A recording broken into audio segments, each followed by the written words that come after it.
O'rtoqlar 62 mingdan 58 mingga tushirib olgan uyimizga yana bir marta sizlar uchun obzorga keldim.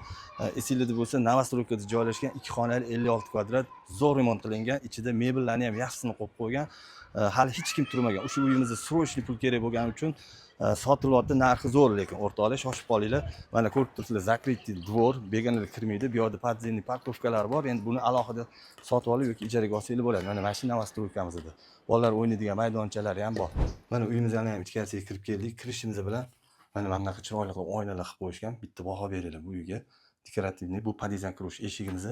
Endi bu yerda bo'lsa, oshxonamiz joylashgan. Mana bu shkafimizdan qaranglar. Bu mana yo'ligimiz. Endi oshxonadan boshlaymiz. Oshxonaga ham bitta baho beringlar. Bu xolodilnik uchun joy qoldirilgan. Remontlari zo'r, lekin yangi hid kelib turibdi. Hali hech kim yashamagan remontdan keyin o'rtoqlar. Mana chap qo'limizda yuvinish xonasi alohida. Keyingisi bo'lsa hojatxonamiz. Bu yerda bo'lsa mehmonxonamiz, mana televizorlari bor.